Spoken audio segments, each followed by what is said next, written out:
Hi, I'm Andrew. Welcome back to the Moving to the UK podcast, your guide to relocating to the UK with confidence. I cover the north of the UK.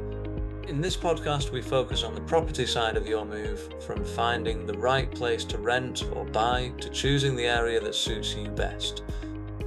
Hi, I'm Mark. I cover the south of the UK. We also bring in trusted guest experts to cover everything else you need to know, from visas and cost of living to schools and day-to-day life in the UK. Packed with practical advice, real stories, and honest insights to help you make informed decisions. Don't forget to join our Facebook group Relocation to the UK to ask questions, share experiences, and connect with others on the same journey. Let's get started. Hi everyone, so we're here with Jaclyn today, who has moved with the family, with three children from Ontario to Southampton area. Moved last year, and we're just going to have a quick kind of chat over her move to the UK.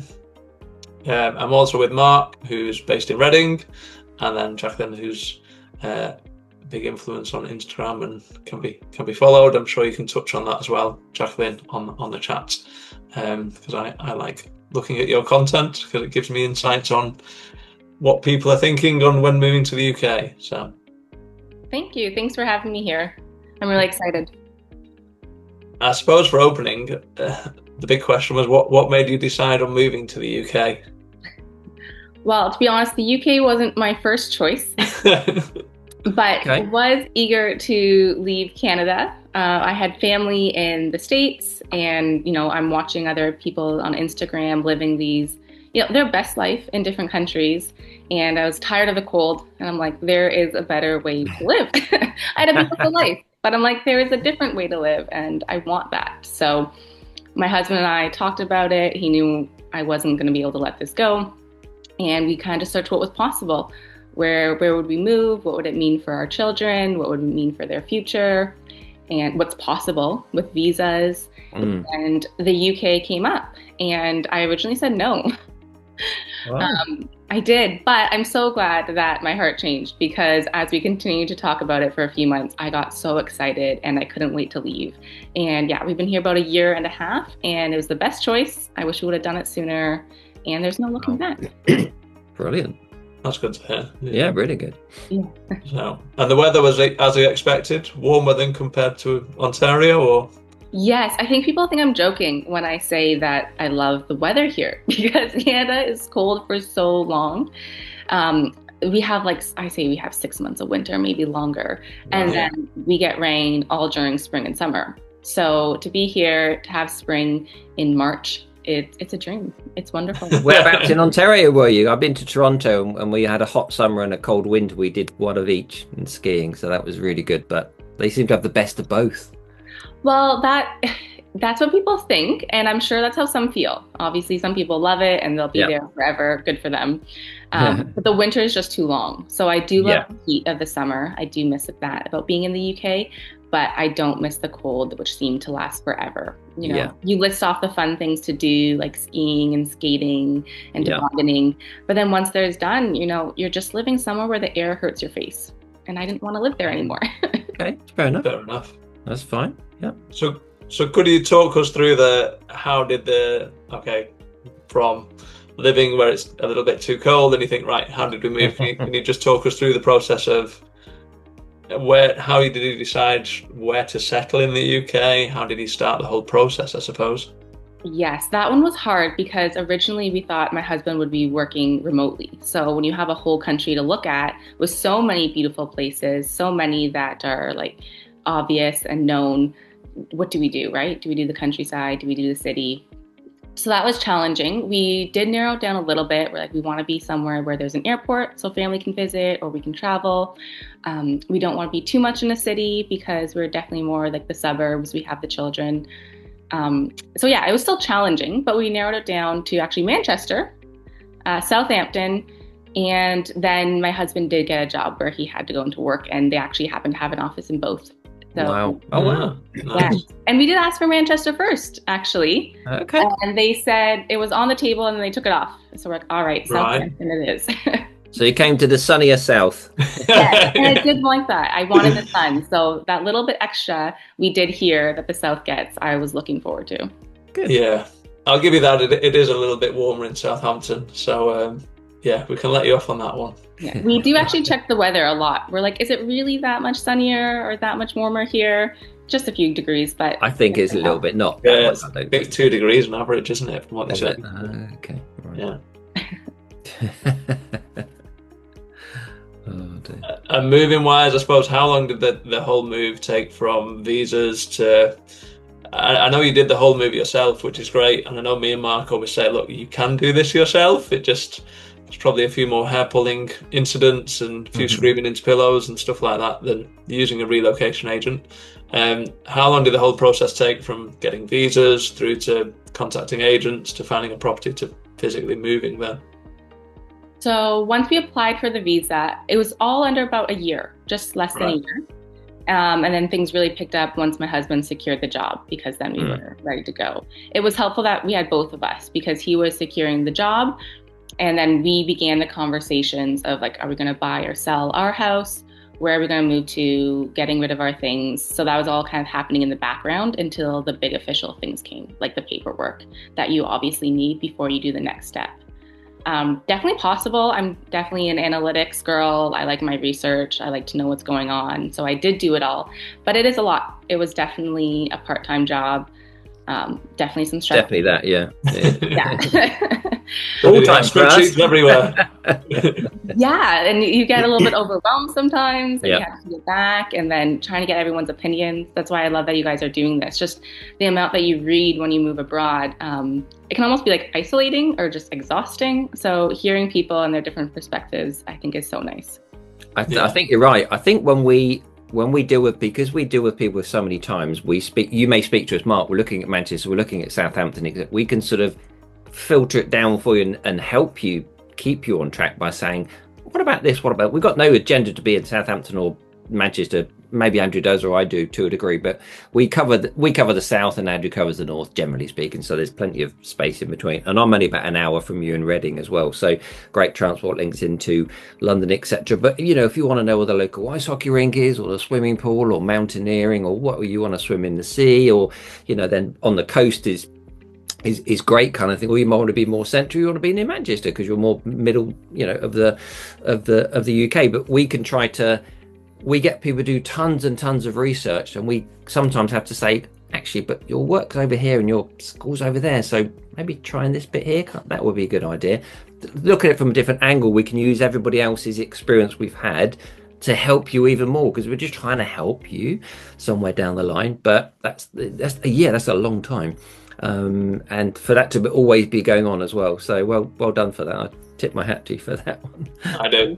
How did you find the UK agents? I know a lot of people say they just don't respond, which I'll be honest, me and Mark, they don't respond to us either, but we're just more persistent. But when they're sat in the US or Canada or South Africa, they're like, look, we're inquiring, but just not getting any responses. So I presume you were quite persistent with the agents, or did you do it via open rents or? So that was actually a big surprise, because in Canada you have an agent that works for the buyer and the seller, or the renter seller. So before you know any different, I was just thought someone would be working for us and would show us around and book the appointments. Doing it all yourself, that's not how it worked out. And that was very challenging, because I'm seeing all these names for where the houses are, because we have a wide area that we were looking at. Yeah. And I'm trying to book the appointments, but I don't instinctively know where they are on the map, or when to book them and how to book them so far. And we only have a few days to do this. And then when they fall through and I was running around, I'm like, okay, we still have time here. We should see somewhere else. We haven't found it. And then there's not time, because like you said, if they don't respond, especially last minute, I understand. So that part was challenging. Again, we've done it. That's probably one of the biggest parts of what we do, because we're dealing with agents all the time. We know exactly what they like. We're very persistent with them, very strong with them, which is hard, because you think you have to be really nice. You have to be nice to them as well, but we're pushy with them. We have to be assertive, because you get nowhere otherwise. And to say you are running around, but we sometimes try and find properties for a lot of people before you arrive, which saves on Airbnb costs and things like this. But again, that only if you have time to do that, and there's ways and means around it. But everybody's different, and it's normally on a tight budget and time frame as well. Really, timing. And we found a lot of agents, we didn't realize this, some properties are already gone, even when they're listed. So if you're in talk to someone, you would know this. But I would just assume that it was available. So a lot of wasted time that way. Yeah. Just so to assume, but Yeah, just for background on that, I suppose it helps everyone. It's sometimes we'll know of a property coming on. So we basically took a property. The lady had to set it live, the lettings manager, but we'd taken it even before it got to market. So she had to set it live and then put it let agreed about an hour later. But it's a couple moving from St. Lucia back to Manchester. So I knew of it 2 weeks in advance, but she said I need to put it onto Rightmove to then knock it as let agreed. So it's that's common. Another common thing on the moving is they'll move the viewing times, mainly if it's tenanted, because the tenant can phone up and say it's not convenient anymore, which is quite frustrating for everyone. Very. But yeah, that's just the UK market to knowing. So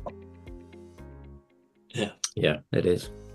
Was there? I mean, schooling is often the other kind of hurdle.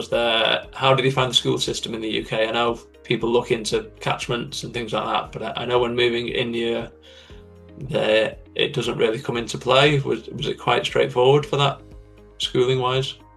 Yeah, it was a little different for us because I was home educating in Canada and I thought I would continue here, or I was weighing the pros and cons, and I've heard of you guys have flexi schooling, which we don't in Canada. So I was still trying to figure all that out. So we did have to register our children in the school year and look within catchment as well. But it's also different. You guys have different ages for the different school kids. Yeah. So I had to figure out what school year they would actually be in.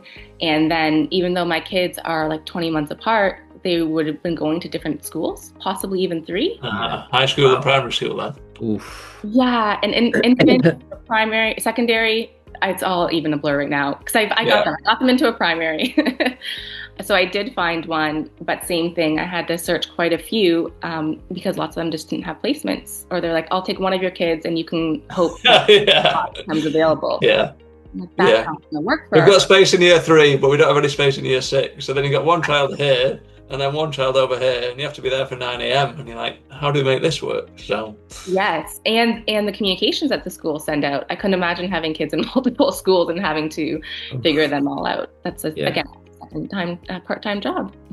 Yeah, but it did all work. I take my hat off to you, Jaclyn, because I think me and Mark have both got grey hair from doing the property finds and schooling for so long, but you're still looking good and still smiling from the move, which is nice to see. So yeah, it's the weather. It does something to you, brightens you up.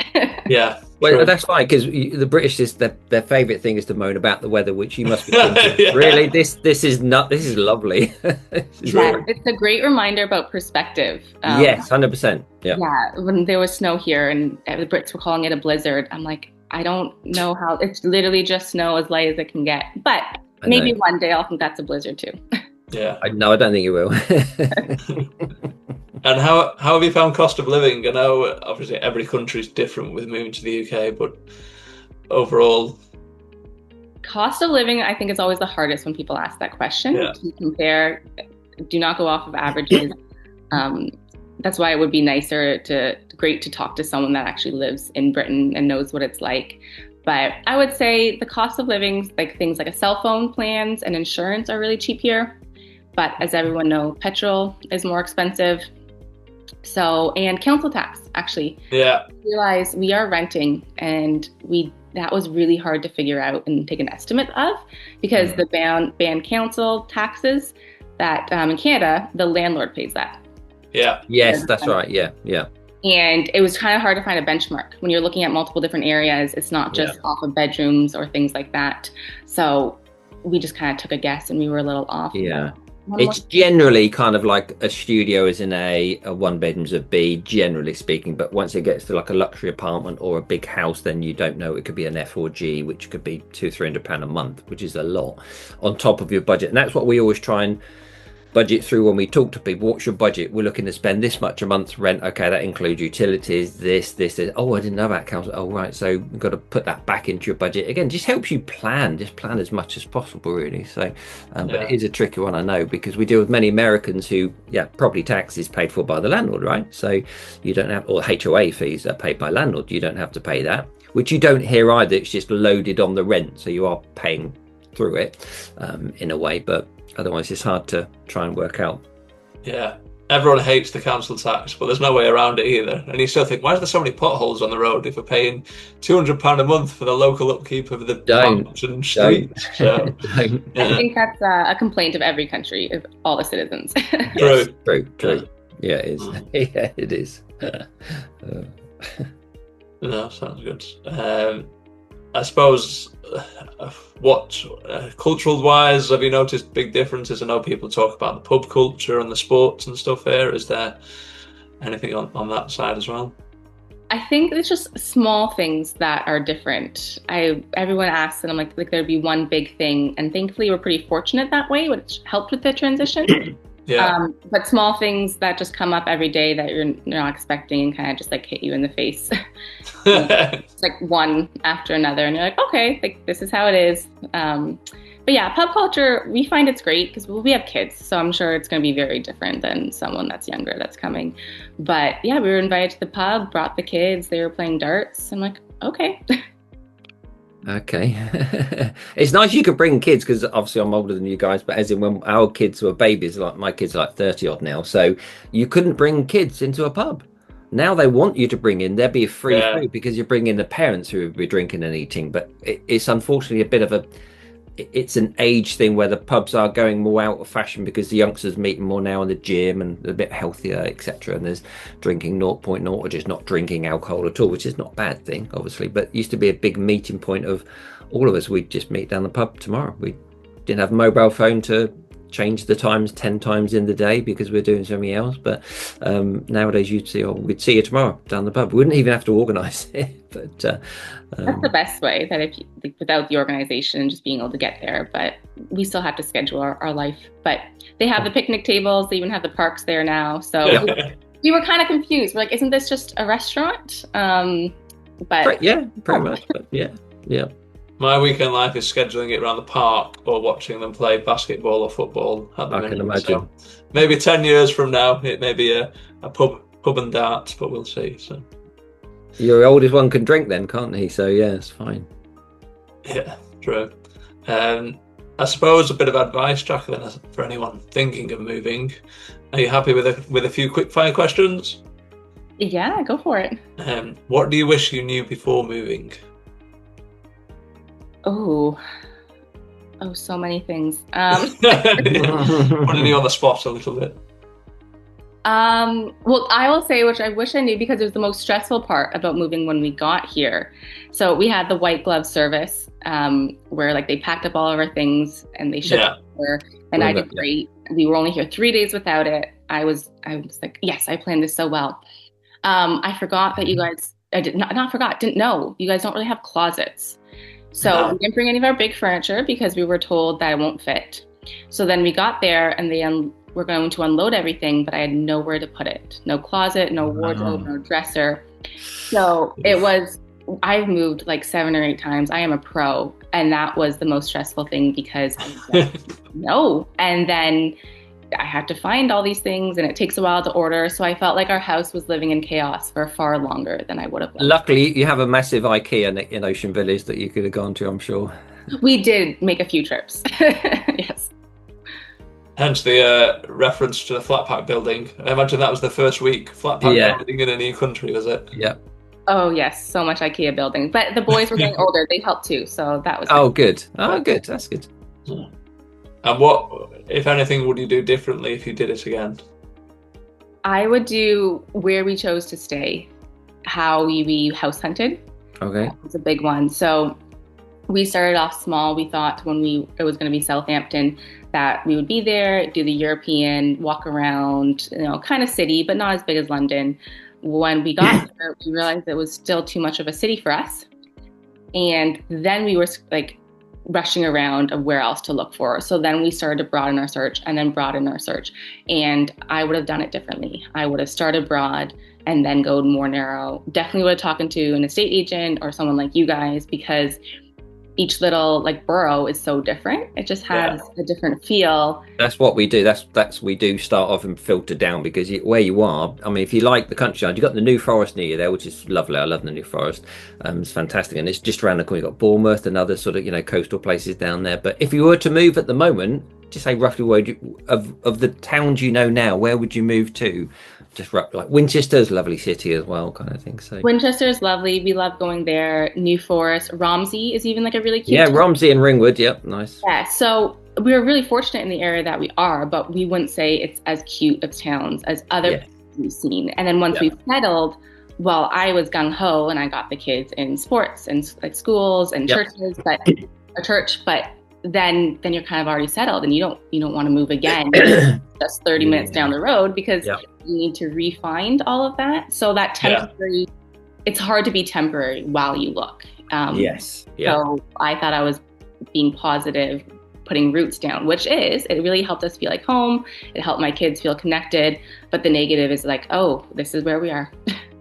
But you are very positive, to be fair. You are a professional mover as such. You've moved many times, so you've done many things. But there are still things that all of us would still think, wow, how could we do it slightly differently? But you've done really well, to be fair. Yeah. The people that haven't moved as many times as you, they're the people who maybe need a bit of an insight initially to sort of start off. We're looking Southampton 20-mile radius, but then you hone it down into a little village, Hampshire, or Romsey, kind of. It's a lovely little village there, isn't it? Winchester's a city, but kind of small again as well. It's lovely, straight up the M3 into London if you want to, Heathrow, etc.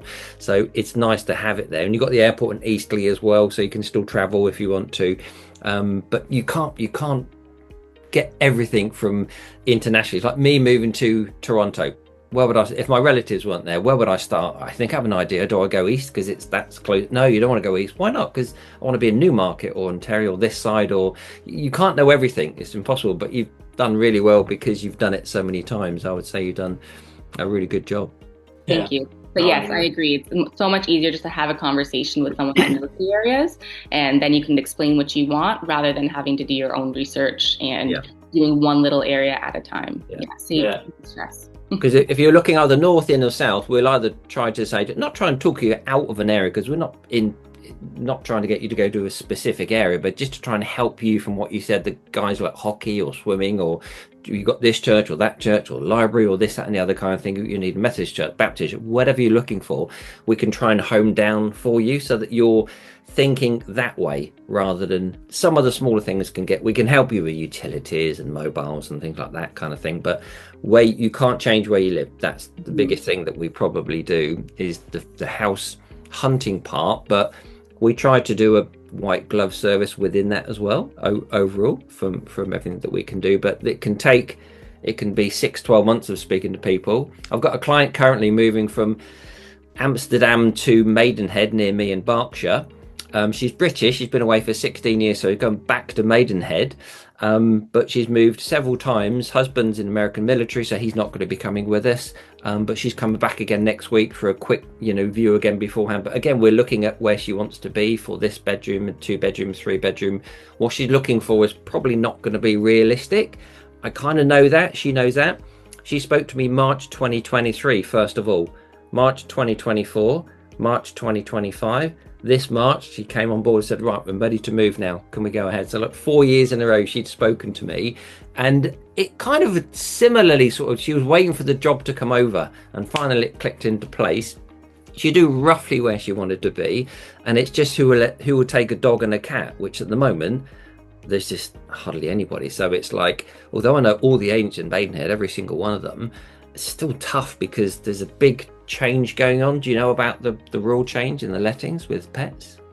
No, I don't. I didn't have to worry about that. People told me not to get a because of that. But, I'm like, my kids are the perfect age. I just ignored them. Sometimes you just have to go for life. But I'm interested to know now, I guess. Do you want to do it, Andrew, or do you want me to say? Well, it's just May the 1st. It's called the Renters Reform Bill. So it's like the biggest shake-up in rental tenancy law for the last 50 years. So that's why you'll find there's not much on the rental market now, and a lot more on the sales market, because a lot of landlords have decided to sell rather than re-rent properties. So just makes things a little bit more of a challenge. Not that it wasn't already. But yeah, it's good you moved a year ago. But at the same time, there's always change in every job, isn't there? So you roll with the changes, and we still come up with answers, I suppose. So, yeah, and that's last question for me, Jaclyn, was what are your top tips for someone moving to the UK? Good one. My top tips. If you can come first, definitely do that. See the that is without a doubt. If you have the time, but that's time and money to do that. That is without doubt one of the best things you can ever do. But so hard, because if you've got kids or no kids, or pets and things to arrange, it's so expensive to organise and time. But if you can organise a reconnaissance trip, recce, orientation we call it, it's perfect. But it's very hard to do. It is. And I will say ours, we did it, but it was too short, and we've almost learned what not to do rather than not confident. Yes. And then we had to rent sight unseen. So because of what we learned, that's how we helped us choose that. But if you can't come, I would say the next tip is just be patient with yourself. There is a lot when you first get here, and you just kind of want it all solved, and you want to feel settled, and you want to feel like it's your home, and it just doesn't happen that quickly. Everything takes just that little bit extra bit of brain power, things that you're used to doing. Not that you can't, you know how to adult, but the basics still have to be tweaked, and it's mentally exhausting, and it takes time. So be patient with yourself. I think timings and settling in, isn't it? Timings are when you're planning to move, because often visas can take longer. And then once you've arrived, settling in, people just think, hey, I'm going to have a social network and all this. But it can often take 3 to 6 months till the kids are settled. You've got a bit of a social network to get into doing yoga or gym. And then you've got a bit of a friendship network that after 4 or 5 months, you can breathe and go, hey, we've made the right move. I've now got a nice friendship group. The kids are settled. I found that quite a lot, because I always stay in touch with people who help move, and they'll say, look, it's very strange for the first 2-3 months. And then, is that similar to what you experienced as well, Carolyn or Jaclyn? Yes. So we dove right in. I think I had my kids in classes within like 2 weeks. I had researched the church. So I feel like it was really heavy, and we were sightseeing everywhere, and we had been places that people recommended. And then after, probably maybe the opposite, it was like 3 or 4 months, I'm like, I just need to breathe. I'm like, I don't want to see anywhere. Like, I'm happy just to stay home. We have seen places. The house is finally settled. Thankfully it was winter time. I'm like, I can be a hermit for a little bit, and that's okay too, because we're living here for a while, or who knows, maybe forever. There is time. So it's almost like whiplash, and I just needed a break. I think it's really important what you said, because timing is everything. As in, if you arrive in the summer, you're going to go out more, right? And you could get to the New Forest. My favourite village is Burley. And if you ask my kids, they say, oh, well, you'd love going to Burley, Dad. No, Dad, you love going to Burley. We got to oh, we thought you liked it. No, you just kept taking us there. Like, oh, okay. But it's a lovely little village, and New Forest ponies walking everywhere. It's great. But if you were there in the summer, you can go out and explore. And with the church, definitely really helps with the church, because obviously they're local people as well, so they help people as well. So, and integrate. But if you've got 3 children, you have to integrate, because they'll go to school and they'll have a friend and they'll have a play date and they'll go for dinner and things like this. So it's good that we used to sort of share our kids around. Someone's going to the zoo, they take one of our kids, and we're going to the beach, we take one of theirs, and things like this kind of thing. And it just helps parent, doesn't it, really? So it's good timing. No, that's right. I mean, is there anything you'd like to add, Jaclyn? I mean, we really appreciate the chat, and I think everything you've shared has been really valuable, because although we help people move constantly, we've never physically been through the emotional roller coaster you get from moving from one country to another. So we appreciate everything you've said, and I think it's been great personally. Thanks. Yeah, like I said, I'm really glad that you guys have this. It can be a little lonesome doing all the research. So getting to hear people's like fuller stories as well, and then you connecting with the marketing side and the pets and things like that is so helpful. But I think it's great. If you talk to someone, I think the biggest thing is like perspective is don't assume that they have the same perspective that you do. So when you get to have these conversations, you really get to lay out what your expectations are, where you're coming from, and what you want, because it's not all the same. When you go onto these relocation groups, you can see vastly different responses. Yes. And you're like, oh, okay, where do I fall in that? Like, so having that background information of what you want and being able to talk it out, I think will just help the move go a lot smoother. Yeah. I think you're right. One global rule I've learned is happy wife, happy life. And generally, if the kids are happy, the wife's happy. True. And if the wife's happy, the husband's happy. So generally listen to the wife on where they want to live and let them pick the property. And the rest falls into place. Yeah, it does. I think, like you say, when you're talking to people and you're knowing sort of where you want to be, that when we talk to people, we kind of politely challenge them, as in to say, like, you say you want to live in Bishop, it's like, what about Winchester, or what about Romsey? Got Hampshire Collegiate School there, really nice school, and you got the lovely High Street with all the church, etc. Like, where do you really want to be? I think I want to be over there, but from what you've told me, I think you'd fit in maybe a bit more over there. But just challenge you mildly to, rather than just saying yes to you. It's not a job to say yes to you, it's a job to guide you, because we have people that we refer people to that we've moved to. I've got a client who moved from BC, West Coast Canada, to Canary Wharf, east side of London, that I went to meet. I didn't realise at the time that he liked flying planes, like small planes. And he said, we're going to go to Maidenhead because there's an airfield there. And there's an airfield near me called White Waltham, 10 minutes away. He said, I'm going to go to White Waltham. I said, oh my word, you've travelled all these miles and you're going to be like 10 minutes. I said, we must meet for a coffee again. And I've introduced her to, he worked for Disney. And I introduced him to somebody else who was just starting off in Disney, who really struggled to find something. And I found them something within about 400 yards with each other. She's Brazilian, single. He's Canadian, and a couple, and they're going to introduce each other because they're going to try and help each other out. So again, any little connection to try and help them and settle them in a little bit more, because they're all new to the country, effective from living. So anything you took, again, it's any little hints and tips. You're just trying to, you don't have to be massive friends with them, but they can help you out a little bit, right? Yeah, that's so important. I think everyone's looking for connection. So yeah, the fact that you can offer that, especially right away, that's so nice. Yeah, but I would say as well, looking and speaking to you, Jack, you are definitely half full, which also helps as well. You're half full, you're not half empty. I agree. Proactive, obviously. The fact you've gone through it and done it all, I'd be like, fair play. Several times. And the fact you land and just get everyone into everything, I think that's the best way to do it. Because I'll always say, look, you've got to be proactive if you want to meet people. Life becomes a bit easier with that. So, amazing. Thanks, Jaclyn. Yeah, thank you, Jaclyn. And hold me up on if you come to Manchester. I have to get you city tickets. Yes, I will. Just drop me a message. Thank you. Thanks for listening to the Moving to the UK podcast with Andrew and Mark. If you found this episode helpful, make sure to follow the podcast so you don't miss the next one. And don't forget to join our Facebook group, Relocation to the UK, where you can ask questions, share your experience, and connect with others on the same journey. We'll see you in the next episode. Till next time.